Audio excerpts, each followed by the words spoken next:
Hello friends, welcome to our channel. ఈరోజు మన guest Telugu రాష్ట్రాల్లో పెద్దగా పరిచయం అక్కలేని పేరు ఆయనే ఆచార్య శ్రీనివాస్ గారు. నమస్కారం సార్. సో ఇప్పుడు ప్రస్తుతం ఉన్న సమయం చూసుకుంటే చాలా చిన్న ఏజ్లు కూడా, చిన్న పిల్లలు కూడా సడన్గా హార్ట్ అటాక్ కింద కూడా చనిపోయి చూస్తే ఏంటని చూస్తే హార్ట్ అటాక్ అంటున్నారు. అంటే ఒకప్పుడు మీ కాలం చూసుకున్నారు కదా, 100 సంవత్సరాలు భయం చాలా ఎనర్జీతో బతికిన వాళ్ళు కూడా ఉన్నారు. ఇప్పుడు చూస్తే చాలా చిన్న పిల్లలు కూడా హార్ట్ అటాక్ అనేవి వస్తున్నాయి. ఏంటారు అసలు ఇందువల్ల వెళ్ళిపోతున్నాం సమాజం అసలు. ఇవన్నీ ఎప్పుడు ఉన్నాయి. కానీ ఫండమెంటల్ గా మనం ఏం చేయాలంటే ముందు అహింసలోకి రావాలి. అహింసలోకి వచ్చినప్పుడు, హింసను వదిలిపెట్టేసినప్పుడు మన కర్మ తగ్గుతుంది.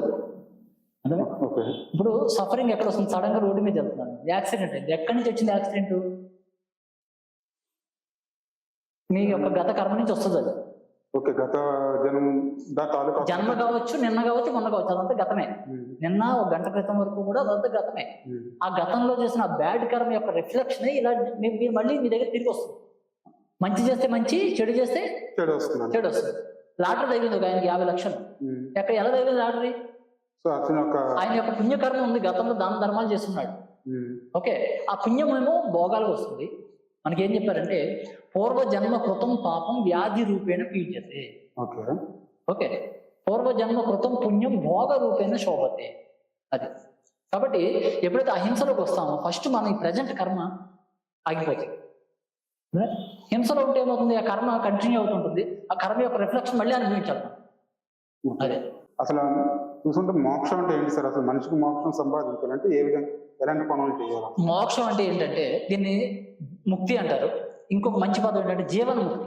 అంటే జీవించుండగానే ముక్తి, చచ్చిపోయేది కాదు. అంటే చనిపోక ముందు కూడా ముక్తి. శరీరంలో ఉండగానే ఈ శరీరం నేనుగా, దీని లోపల నేను ఉంటున్నాను అని ఎవరైతే అర్థం చేసుకుంటారో వాడిని ముక్త పురుషుడు అంటారు. అలాగే ఎలాంటి పరిస్థితులు ఉన్నా కూడా అంతరంగంలో ఎలాంటి దుఃఖం లేకుండా ఉన్నాడు.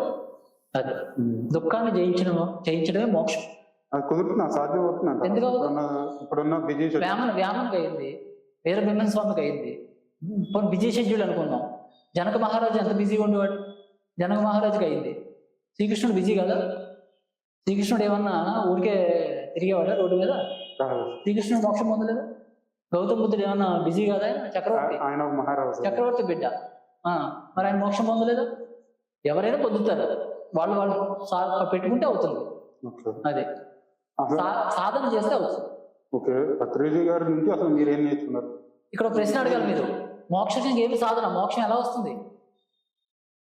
మోక్షం అంటే ఏంటో తెలుసుకున్నాం. మోక్షం ఎలా సాధించాలి అంటే అసలు సాధించడానికి కుదురుతున్నది. ఇప్పుడే చెప్పాను, ఏదైనా అవుతుంది.